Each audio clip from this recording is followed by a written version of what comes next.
من فيض مولانا الغفور قرآن رب العالمين جاء لنا نبراس نور فيه السعادة واليقين أسمى المعاني في السطور نسمو بها دنيا ودين نلقى الشفاعة في النشور بدلائل النور المبين في حفظه تحلو الأمور ما خاب من يرجو المعين نلقى الشفاعة في النشور بدلائل النور المبين بدلائل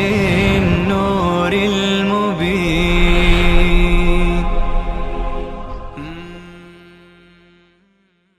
أعوذ بالله من الشيطان الرجيم. بسم الله الرحمن الرحيم. الحمد لله رب العالمين الرحمن الرحيم مالك يوم الدين إياك نعبد وإياك نستعين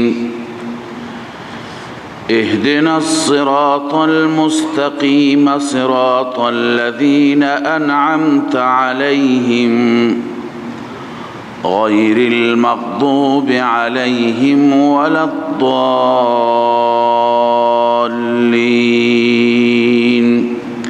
آمين. صدق الله العظيم. الرحمن الرحیم. الله همان ذاتی هست که الرحمن نهایتاً بخشاینده هست، الرحیم نهایتاً مهربان هست، نهایتاً بخشنده هست و نهایتاً مهربان هست. ببین مفسرین گفتن که مفهوم هر دو مختلف است، هر دو درست از ماده رحم مشتق شده، اما مفسرین میگویند که هر دو مختلفن به این صورت که رحمان به اعتبار دنیا و رحیم به اعتبار آخرت.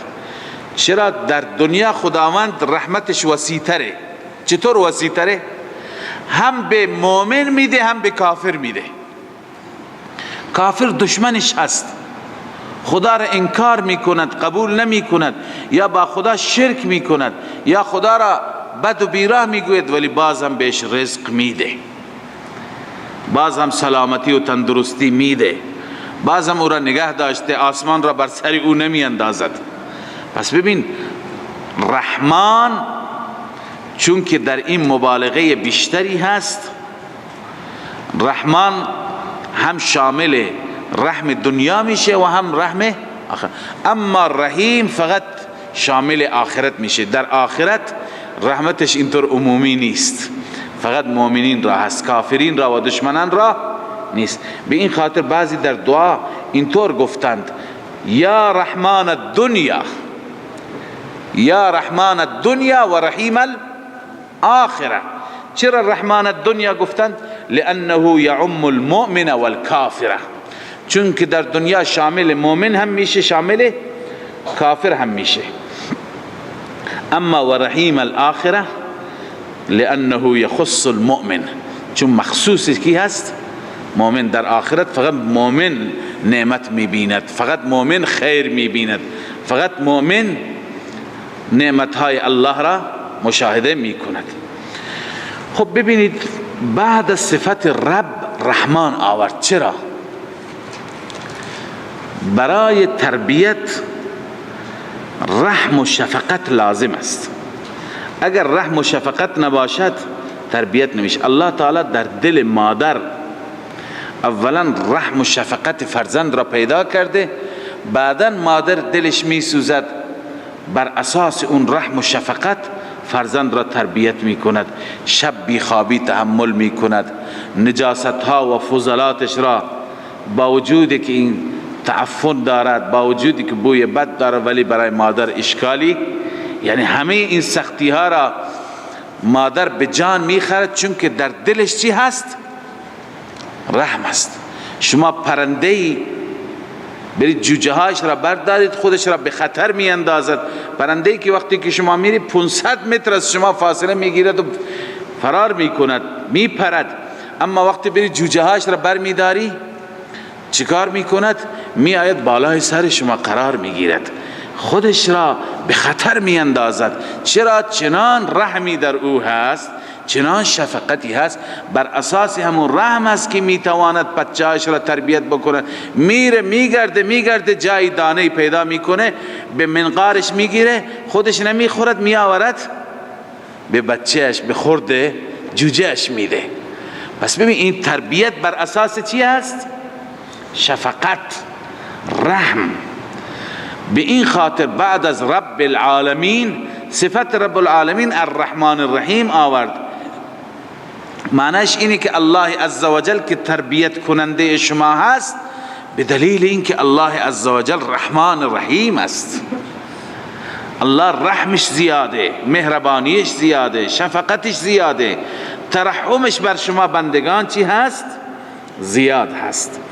لذا تمام این عالم ساخته شده که زمانی به ما فایده میرسه که اون کسی که سازنده این عالم هست در وجود او رحم باشد. خب الرحمن الرحیم، الله آن ذاتی هست که نهایتاً بخشنده، الرحیم نهایتاً مهربان هست. مالک یوم الدین، مالک روز جزاست. مالک چیه؟ روز جزاست. الدین اینجا به معنی چی هست؟ جزا، قیامت. مالک روز قیامت است، مالک روز جزاست. ما قبلا خواندیم که دین چند معنا دارد. یکی دین به معنی شریعت، ان الدین عند الله الاسلام، الطریقة المسلوکه، روشی که ما به او چی میکنیم؟ در زندگی خودمون عمل میکنیم، پایبند هستیم. دین به اون معنا، الیوم اکملت لکم دینکم. یکی این که دین به معنای جزا هست، مالک یوم الدین، مالک روز جزا، مالک روز قیامت. و دیگه دین به معنی توحید می آید، به معنی عبادت، توحید فی العبادت و توحید فی الدعا. توحید فی العبادت و توحید فی الدعا. حضرت یوسف چی میگه؟ امر الله تعبدوا الا ایاه، الله امر کرده که هیچ هستی را عبادت نکنید بغیر از الله. آخر چی میگه؟ ذالک الدین القیم، دین قیم و دین استوار و دین راست کدومه؟ همینی که لا تعبدوا الا ایاه. پس توحید فی العبادت چی شد؟ دین شد. فادعوا الله مخلصین له الدین الا لله الدین الخالص، یعنی خالصتا عبادت ها را برای الله اختصاص بدهید. یا فاعبد الله مخلصا له الدین. متوجه شدید؟ ببینید عقیده قیامت، عقیده قیامت بسیار مهم است. اهمیت عقیده قیامت را میخوام خدمت شما عرض بکنم و فلسفه روز دین و روز جزا را. تمام کائنات را که الله عزوجل در نظام ربوبیت پیدا کرد، هر چیزی را در خدمت انسان قرار داد. زمین برای انسان، آسمان برای انسان، جو برای انسان، نباتات و درختان، اشجار و دریاها و عرض کنم که آنچه که در دریاها هست از جواهر و یواقیت و ماهی ها و خلاصه بر و بحر، همه برای انسان. بعد برای هدایت انسان انبیا را فرستاد، حضرت رسول صلی الله علیه و سلم را فرستاد و چه نعمتهای خدا به انسان داد. اما ببینید این همه برای انسان، تمام کائنات برای انسان. الان عقل میگوید که باید یک روزی باشد مشخص بشه که انسان این همه که به انسان داده شد، انسان ها کدوم انسان ها سپاسگزار، کدوم ها ناسپاس، کدوم ها شاکر، کدوم ها کافر، کدوم ها مطیع، کدوم ها عاصی. لذا یعنی عقل حکم میکند که بعد از این همه لطف در حق انسان باید یک مقایسه باشه بین انسان ها. کدوم انسان بهتر تو این نعمت ها استفاده کرد، کدوم انسان بهتر توانست که اطاعت بکند، کدوم انسان شاکر بود، کدوم ناشاکر بود. لذا الله عزوجل برای اینکه این تعیین بشه روز قیامت را تعیین کرد. پس روز جزا و روز قیامت وجودش چی هست؟ مطابق عقل هست. باید روز جزایی باشد. و ببینید اگر روز جزا نباشد، قبلا خدمت شما عرض کردم چه فسادی روی زمین میشه، چه ظلمهای روی زمین میشه. الان که من میتوانم به مال شما، به جان شما تعرض بکنم، نمی کنم. چرا؟ چون که از روز جزا میترسم. اگر اعتقاد به قیامت نبود، اگر باوری نبود، حتی امروزه همه انسان ها، کفار، یهود، نصارا، اونها هم اعتقاد به قیامت دارند، گرچه اعتقاد اونها ضعیف است. خب همه اعتقاد به قیامت دارند. همین اعتقاد به قیامت باعث شده که انسان ها تا یک حدی، حد و مرز بشناسند، به حقوق همدیگر تجاوز نکنند، به همدیگر تجاوز نکنند، به مال و جان همدیگر تعرض نکنند. جاهایی که این عقیده ضعیفتر است میبینیم ظلم صورت میگیرد، اونجا انسان ها کشته میشه، خونها ریخته میشه. به این خاطر واقعا عقیده به آخرت دنیا را چی کرده؟ دنیا را آرام کرده. دنیا را که آرام کرده، چی آرام کرده؟ عقیده به آخرت. اگر آخرتی نبود، اگر روز جزایی نبود، خب انسان میگه که همین دو روزه دیگه، چه پروایی داره. انسان بر هیچ کس رحم نمی کرد. به این خاطر الله عزوجل یوم الدین را، روز جزا را تعیین کرد و بعدا به ما گفت مالک اون روز منم. اونجا در حضور من همه کارها انجام میگیرد، سوال و جواب میشه از همه نعمتها، از همه امکاناتی که خدا به شما داده میپرسد. مالک یوم الدین، مالک روز جزاست. ایاک نعبد و ایاک نستعین، فقط و فقط تو را عبادت میکنیم خدایا. و ایاک نستعین، فقط و فقط از تو کمک میخواهیم، از تو استعانت میطلبیم. ببینید معنای عبادت را الان توجه کنید که دوباره در قرآن مجید مجبور نشیم بار بار تکرار بکنیم. اولا در مفهوم عبادت دو چیز داخل است. یکی غایت تذلل، یعنی تا جایی که راه دارد خودت را عاجز بکن، خودت را ذلیل بکن، خودت را عاجز بکن، خودت را ذلیل بکن. حتی که بهترین عضو انسان پیشانیه، بینیه. یک انسانی را بخوان ذلیل بکنن، بینیش را میبرند، دیگه این انسان آبروش رفت. پس مکرمترین، بهترین عضو از اعضای بدن کجاست؟ بینی و پیشانی. این را به خاک بمال، این میشه غایت ذلت. این یک عبادت شد. مفهوم دوم عبادت غایت تعظیم، خیلی تعظیم کردن، خیلی احترام گذاشتن. اما به کسی احترام میگذارید با این شعور و اعتقاد که این کسی که من احترامش را میگذارم، تعظیم میکنم جلوی او، معبود هست، تصرف غائبانه و قدرت دارد، میتونه به من نفع برساند، میتونه به من ضرر برساند. لذا با این دیدگاه کسی را تعظیم کردن، این هم میشه عبادت.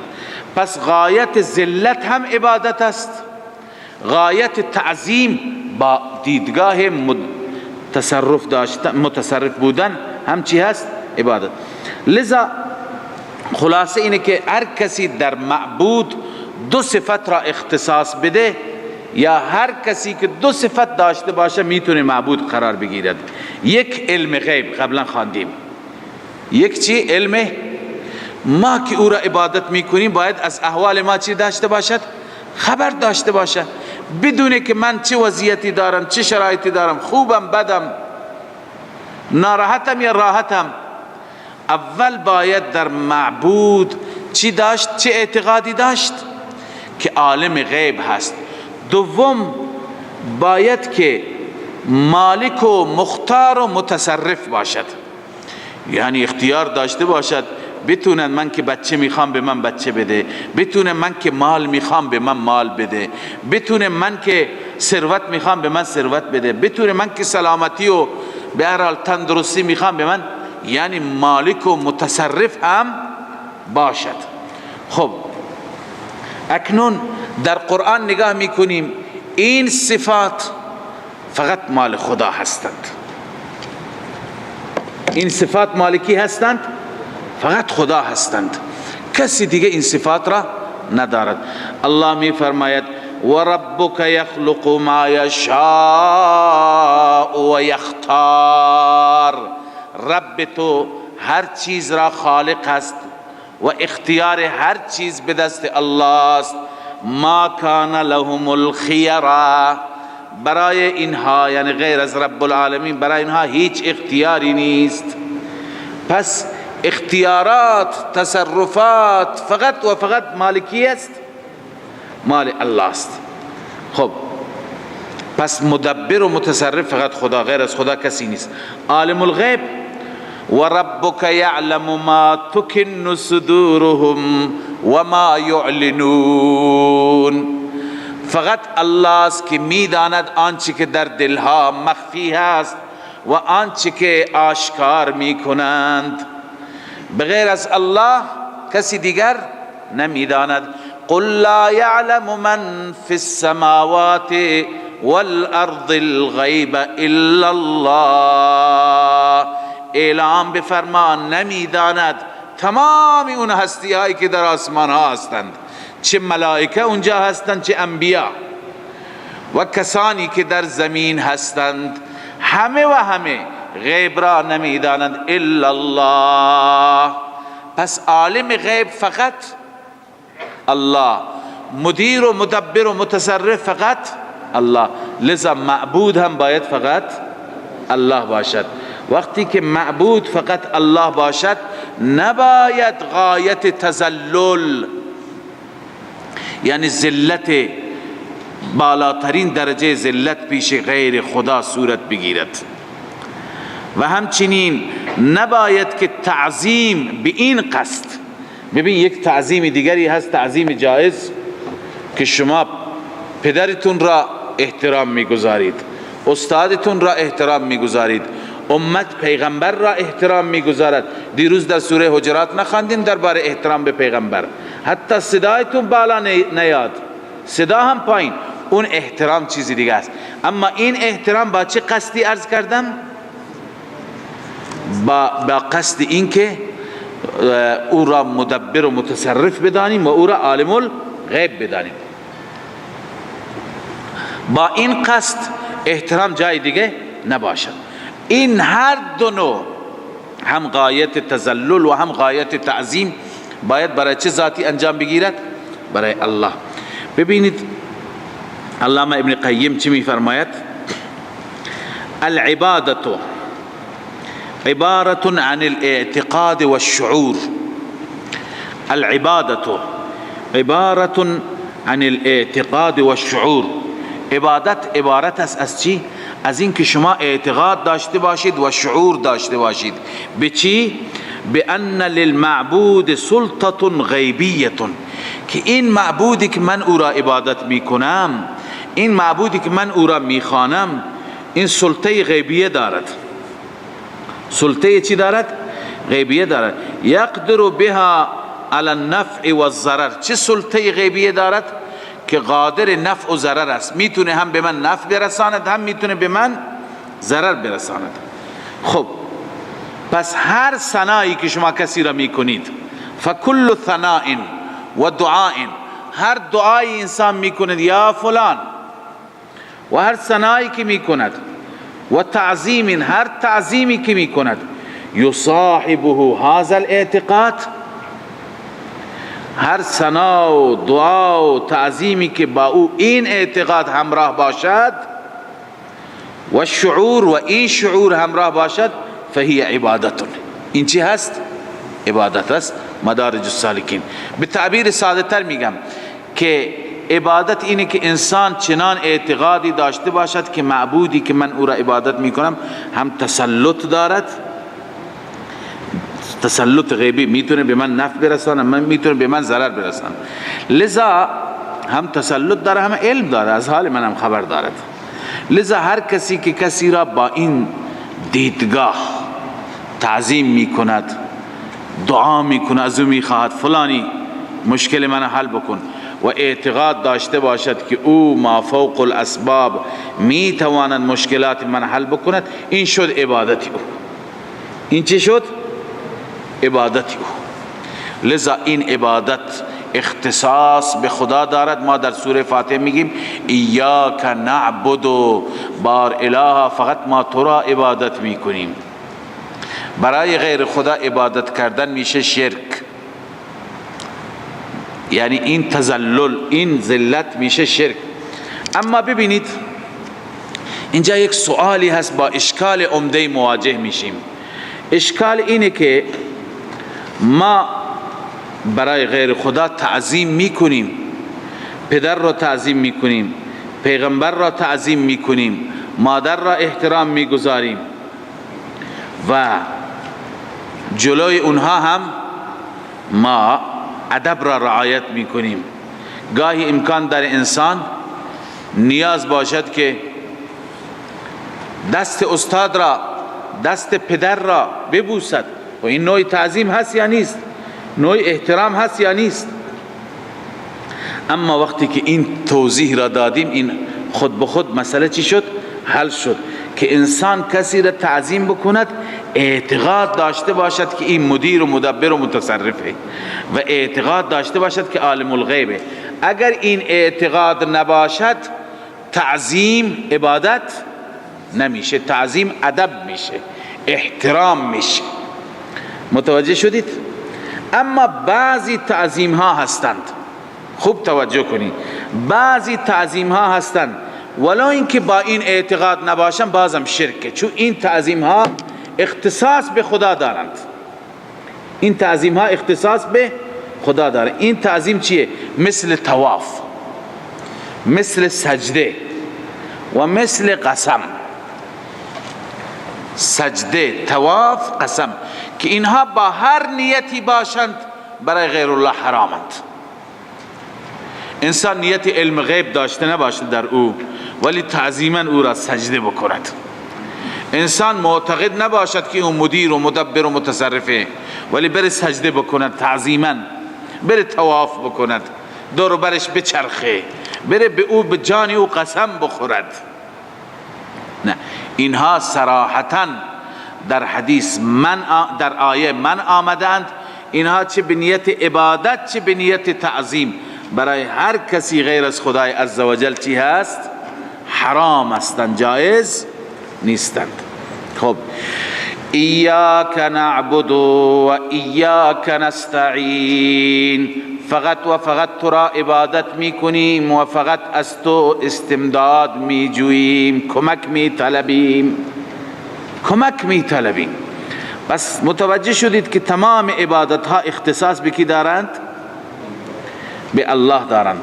استعانت و کمک گرفتن هم اختصاص به الله دارد. فقط باید از الله کمک گرفت. اولا مفهوم استعانت. استعانت چیه؟ استعانت اینه که در حاجات و مشکلات کسی را ما فوق الاسباب فریاد زدن ما فوق الاسباب یعنی اینه که او خودش اینجا نیست، صدای ما رو میشنود. فریاد زدن و از او حاجات خواستن، این چیه؟ استعانت است. استعانت اختصاص به الله دارد. الله چه فرموده؟ وقال ربكم ادعوني استجب لكم، وقال ربكم ادعوني استجب لكم. فقط مرا بخوانید من اجابت میکنم. ادعونی، فقط مرا، کسی دیگر را بغیر از من نخوانید. ان الذين يستكبرون عن عبادتي، کسانی که از عبادت من تکبر میکنند، غرور دارند، عبادت مرا نمیکنند، سيدخلون جهنم داخرین، در جهنم با ذلت داخل میشوند. داخرین، ذلیلین. پس عنایت بفرمایید که استعانت اینه که ما مافوق اسباب کسی را حاجت روا بدانیم که حاجت ما را برآورده می کند، مشکل ما را حل می کند، به ما بچه میده، به ما مال میده، به ما رزق میده، به ما برکت میده و تندرستی و سلامتی میده، مریضان ما را شفا میده، زندانیان ما را آزاد میکنه. این اعتقاد را به او داشته باشیم و او را فریاد بزنیم، این میشه استعانت. این میشه استعانت. برای غیر خدا این استعانت نیست. اینجا ما خواندیم ایاک نستعین، فقط و فقط از تو استعانت میطلبیم. لذا حتی اگر بگوییم که یا رسول الله اعنی، رسول الله را صدا بزنیم، ملائکه را صدا بزنیم، ائمه را صدا بزنیم، اولیاء الله را صدا بزنیم و از اونها کمک بخواهیم، پس ایاک نستعین را عمل نکردیم. در ایاک نستعین اعتراف میکنیم بار اله به غیر از تو از کسی استعانت نمی طلبیم، کمک نمی خواهیم. خدای تعالی هم فرمود که به غیر از من کسی دیگر را نخوانید. الله تعالی می فرماید ولا تدع من دون الله ما لا ينفعك ولا يضرك. بغیر از الله عزوجل اون هستی هایی که نه نافع هستند و نه ضار هستند، نمیتوانند به شما نفع برسونند، نمیتونند به شما ضرر برسونند، چرا اونها را شما صدا میکنه؟ صدا نزنید. ان الذين تدعون من دون الله عباد امثالكم. کسانی را که بغیر از الله شما میخوانید بندگانی مثل شما هستند. اونها هم انسانند، بشرند، اونها خودشون نیاز داشتند. رسول الله صلی الله علیه وسلم آیا بالاتر از رسول الله داریم؟ رسول الله با اون مقام شامخش در بدر دعا کرد، در خندق دعا کرد، خودش از خدا میخواست. ما در قرآن مجید ذکر همه انبیاء را میخوانیم. ما این اصطلاح را که میگیم مسلک الانبیاء فی مسئله الدعاء، یعنی چه؟ یعنی اینکه انبیاء در دعا و در حاجات خودشان، در مشکلات خودشان، وقتی که مواجه میشدن با مشکلات، کی را میخواندند؟ فقط الله را میخواندند. این معنی ایاک نستعین، یعنی پار اله غیر از تو از کسی استعانت نمیطلبیم. لذا یا رسول الله اغثنی، ای رسول الله فریاد من را برس. یا به امام بگین یا امام ادرکنی. اینها استعانت از غیر الله خواستن است و این توحید نشد. این استعانت فقط از الله نشد. لذا اینجا الله تعالی می فرماید که و ایاک نستعین، به ما آموزش میده ما فقط و فقط از او استعانت بطلبیم. خب خیلی ها الان اینجا همون شبهه‌ای که در مسئله اله عرض کردم عنوان میکنند که استعانت در قرآن هم ثابته از غیر خدا، مگر اسکندر مقدونی، ذوالقرنین، از مردم کمک نخواست، گفت اعینونی بقوه، اعینونی بقوه، مرا کمک بکنید تا من سدی برای شما بسازم.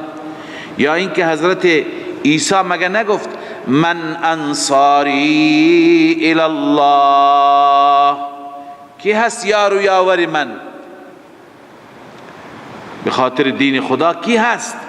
یا اینکه خود خدا می فرماید تعاونوا علی البر والتقوى، همدیگر را کمک کنید، همدیگر را کمک کنید. یا ما از همدیگر کمک میخواهیم، میگه فلانی خودکار را بده، لیوانی آب بده، استکانی چای بده، خب این استعانت است. شما وقتی میگه استعانت از غیر خدا شرکه، همه اینها شرکه. ولی ما به خاطر اینکه این سوال وارد نشه در همون ابتدا عرض کردیم استعانت اینه که کسی را در حاجات و مشکلات مافوق اسباب انسان متصرف بداند و از او بطلبد. ما که از شما لیوانی آب میخواهیم، مافوق اسباب شما را هیچ کاری میدانیم، شما کاری نمیتونی بکنید. ما تحت اسباب، پارچ جلویت هست، لیوان جلویت هست، میریزی میدی. ذوالقرنین هم به همین صورت به مردم گفت که اعینونی بقوت، من اینجا کار میکنم، شما از اونجا آتش را روشن بکنید، فلز را ذوب بکنید، بیارید به دست من بدهید. ما فوق اسباب که ما از هم دیگر در دنیا کمک میگیریم، کمک میخواهیم، خانه میسازیم، اتاقی میسازیم، همدیگر را کمک میکنیم. ببینید موضوع را قاطی نکنید، ما فوق اسباب را با ما تحت اسباب. ما از خدا به این صورت نمیخواهیم. وقتی که از خدا میخواهیم این اسباب فراهم نیست، اسباب مهیا نیست، هیچی نداریم، میگیم خدایا تو بده به ما. این فرق میکنه با اینکه ما پول داریم به مغازه‌دار میگیم نان بده به ما. لذا اینها را قاطی کردن، اینها را خلط کردن، کسی میخواد که توحید خدا را متوجه نشه، اینها را با هم قاطی میکند. ما بحث اسباب را خواندیم هم که الله عزوجل، ما عبارات شاه عبدالعزیز بود، شاه ولی الله بود، و اینکه حدیث هست که اولیاء الله بعد از اینکه وفات میکنند کجا میرند؟ اونها و هم عن دعائهم غافلون، اونها از دعا غافلند. اونها را الله عزوجل اگر واقعا اولیاء الله بودند، واقعا ابرار بودند، اونها در ناز و نعمت هستند. تفسیر عزیزی چی میگفت؟ میگفت که اونها کجا و کار عالم و تدبیر عالم کجا؟ اونها در ناز و نعمت الهی هستند. اونها دیگه عبادات خودشون را کردند، زحمتشون را کشیدند، باید برند پیش خدای عزوجل در بهشت، باید برند نعمتهای خدا را در عالم برزخ اونجا لطف و لذت حاصل بکنن، یا بازم بیان ماموریت در دنیا انجام بدند. لذا اینها عرض کنم که تمام مکر هست، و کسی که بخواهد توحید خدای عزوجل را نفهمد و شرک را میخواد ترویج بده، این نوع شبهات را ذکر میکند. لذا الله میفرماید ایاک نعبد و ایاک نستعین. پس استعانت بر دو نوع است، یکی استعانت ما تحت الاسباب، یکی استعانت ما فوق اسباب. ما تحت اسباب اینه که در غالب اسباب کسی که دوست من هست، رفیق من هست، جز زندگان هست، از او چیزی بخواهیم، از او کمکی بخواهیم. و ما تحت اسباب، ما فوق اسباب، انسان برای کسی قدرتی و تصرفی قائل باشد و از او بخواهد، این درست نیست، جائز نیست، حرام هست برای غیر خدا. اهدنا الصراط المستقیم، ما را راهنمایی بفرما بر صراط مستقیم، ما را راهنمایی بفرما بر صراط مستقیم. راهنمایی بفرما یا گامزن بفرما. ببینید این را خدمت شما عرض میکنم و تعیین میکنیم که کدوم صورت است، چون هدایت بر دو قسم است. یکی هدایت به معنای اراءت الطریق، راه را نشان دادن. این را که خداوند عزوجل در قرآن نشان داده. شما میایید میگید منزل زید کجاست؟ من میگم از این خیابان مستقیم برو، دست چپ بپیچ، دست راست فلان پلاک. این هست اراءت الطریق، به شما راه را نشون دادم. دوم، هدایت به معنی ایصال الی المطلوب، یعنی شما را به مطلوب رسوندن. اینه که شما میگی منزل زید کجاست، میگم بیا با من، دستتو میگیرم دم منزل میبرم، میگم این منزله. این چی شد؟ ایصال الی المطلوب. هدایت الهی هم بر دو نوعست. یکی اراءت الطریق، خداوند به همه انسان ها را هدایت داده، به این معنا که برای همه انسان ها راه را نشون داده در قرآن، در کتاب های آسمانی سابق. الله تعالی گفته که راهتون راه درست کدومه، راه غلط و اشتباه کدومه، مسیر صحیح کدومه، مسیر انحرافی کدومه. و هدیناه النجدین، به انسان ما هر دو راه را، هر دو طریق را نشان دادیم. اما دومی اینه که خداوند عزوجل اسبابی فراهم بکند، زمینه فراهم بکند که این انسان بره بر مسیر هدایت، بر مسیر صراط مستقیم. خب اکنون اینجا کدوم مراد است؟ بعداً. اما صراط مستقیم چیه؟ ببین صراط مستقیم، ما معتقدیم که الف لامی که بر صراط مستقیم هست، این الف لام عهدی هست. صراط مستقیم خاص، همونی که قبلا ذکر شد. کجا ذکر شد؟ در ایاک نعبد و ایاک نستعین. پس بنویسید که الف لام عهدی هست، یعنی صراط ایاک نعبد و ایاک نستعین. پروردگارا بر این راه توحیدی ما را گامزن بفرما، بر این راه ایاک نعبد و ایاک نستعین. خب هر چیز را به توحید رفت میدی، صراط مستقیم هم شد توحید. ببینید عیسی علیه السلام چی میگه؟ ان الله ربی و ربکم فاعبدوه. رب من و رب شما الله، فقط او را عبادت بکنید. هذا صراط مستقیم. صراط مستقیم چیه؟ توحید فی العبادت، فقط خدا را عبادت کردن. این صراط مستقیم. صراط مستقیم یعنی راه توحید، نه راه شرک، نه راه خرافه. الله عزوجل در جای دیگه میگه الم اعهد الیکم یا بنی آدم، ای بنی آدم من با شما عهد نکرده بودم الا تعبدوا الشیطان، شیطان را پرستش نکنید. ما عبد من دون الله شیطان است.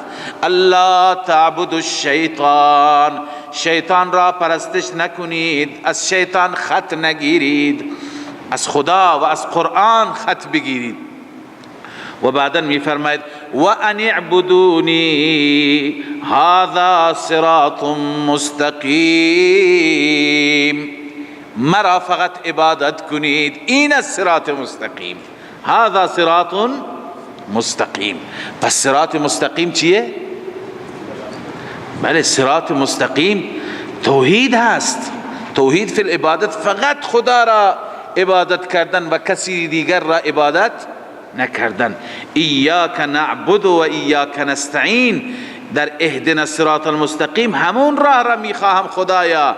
کدوم راه را؟ همون راهی که در ایاک نعبد و ایاک نستعین مشخص کردی که توحید فی العبادت و توحید فی الاستعانت داشته باشم، فقط از خدا بخوام و فقط خدا را عبادت و پرستش بکنم. این هست صراط مستقیم. بله، تمام احکام اسلام هم صراط مستقیم، شامل عبادات، معاملات، اخلاق، معاشیات، سیاست ها، همه و همه چنانچه علامه نصفی میگه المراد به طریق الحق و هو ملت الاسلام. مراد صراط مستقیم چی هست؟ طریق حق هست. چیه؟ طریق حق و هو ملت الاسلام.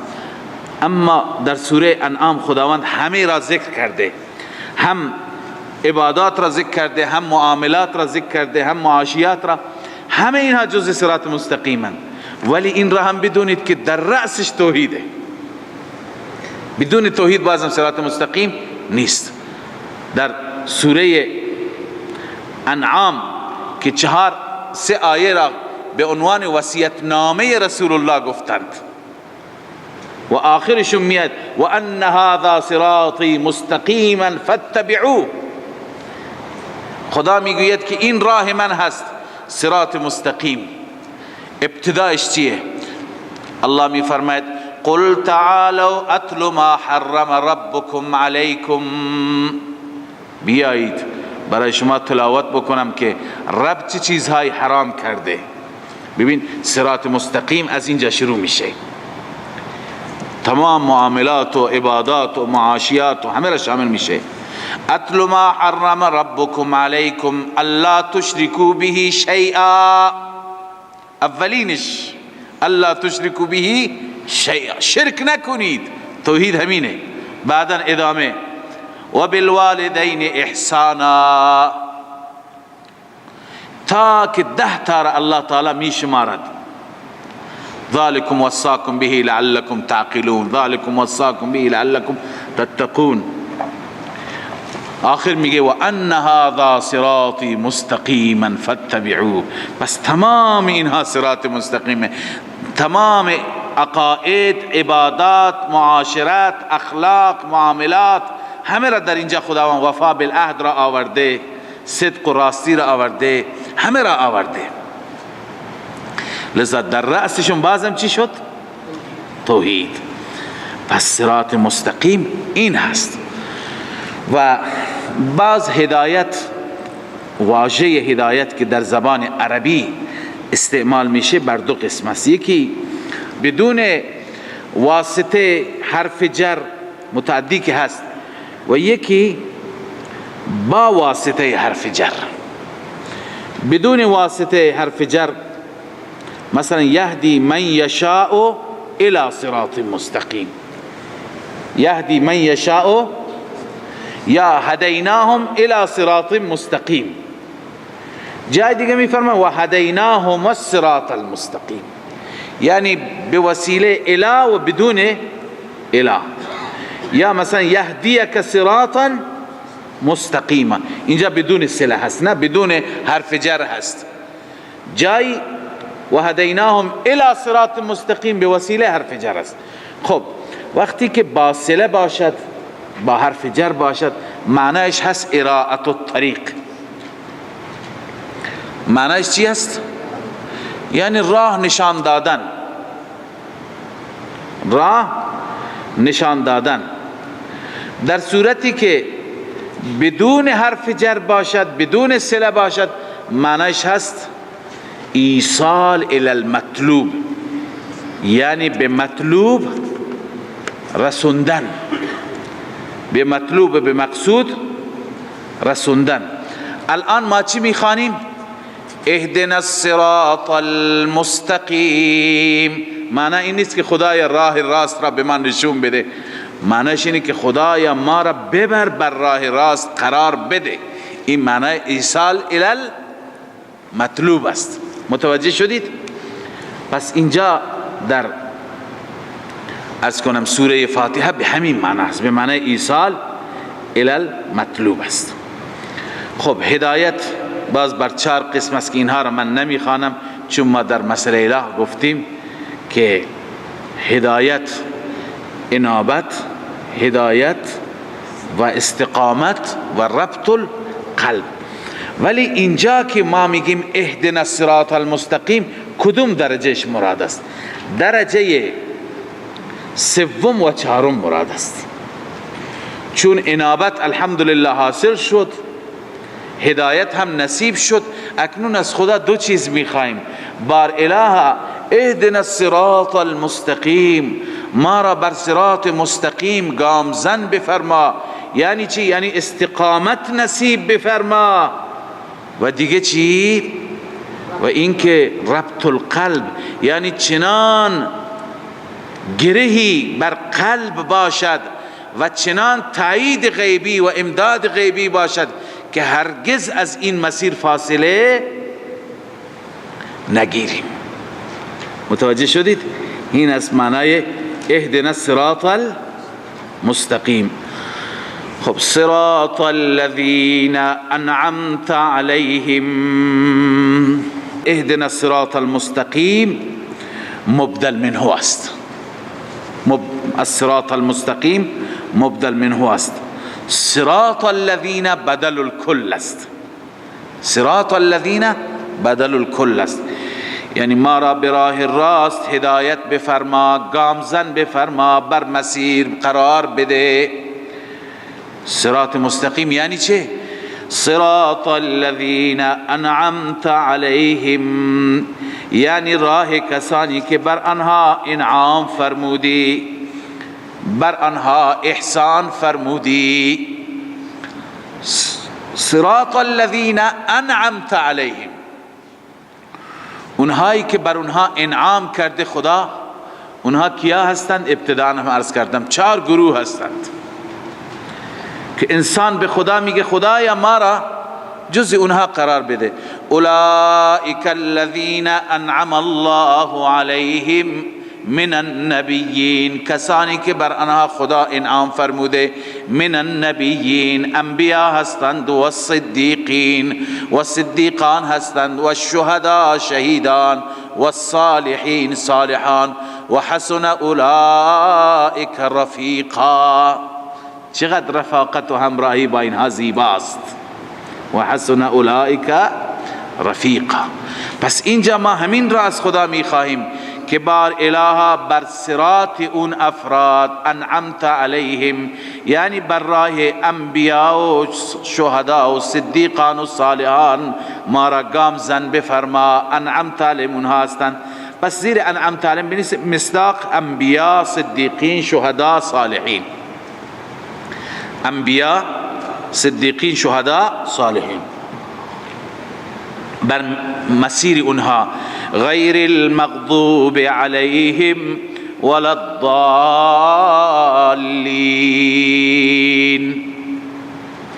پس انعمت علیهم بیان احوال چی شد؟ بر اساس توضیح علامه شبیر احمد عثمانی، کسانی که تسلیم شدند، پذیرفتند. غیر المغضوب علیهم بیان احوال کسانی هست که نپذیرفتند. غیر از اون کسانی که مغضوب علیهم بر آنها غضب فرمودی، بر آنها خشم فرمودی. ولا الضالین، و نه گمراهان. غیر از اون کسانی که اونها را گمراه کردی، ما را بر مسیر گمراهان و کسانی که خشم و غضب تو بر اونهاست قرار نده. مغضوب علیهم کیا هستند؟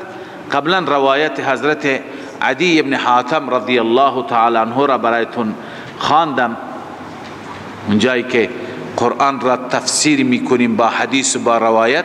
حضرت عدی میفرماید من از رسول الله صلی الله علیه و سلم پرسیدم یا رسول الله غیر المغضوب علیهم ولا الضالین کیا هستند؟ المغضوب علیهم فرمود مغضوب علیهم یهودند، و الضالین کیا هستند؟ نصارا هستند. مغضوب علیهم الله تعالی می فرماید و غضب الله علیهم ضربت علیهم الذلة والمسکنه و باءوا بغضب من الله. درباره یهود است نه؟ ضربت علیهم الذلة والمسکنه و باءوا بغضب من الله. و کلمه ضلالت جای جای قرآن مجید برای نصارا بکار برده شده. پس مغضوب علیهم یهود هستند و ضالین چیا هستند؟ مسیحیان و نصارا هستند. الله تعالی تعلیم داده به ما، آموزش داده که ما در دعای خودمون از خدای عزوجل پناه بخواهیم که جز اون دو گروه نباشیم و جز گروهان منعم علیهم قرار بگیریم. صدق الله مولانا العظیم. من فيض مولانا الغفور قرآن رب العالمين جاء لنا نبراس نور فيه السعادة واليقين أسمى المعاني في السطور نسمو بها دنيا ودين نلقى الشفاعة في النشور بدلائل النور المبين في حفظه تحلو الأمور ما خاب من يرجو المعين نلقى الشفاعة في النشور بدلائل النور المبين بدلائل النور المبين.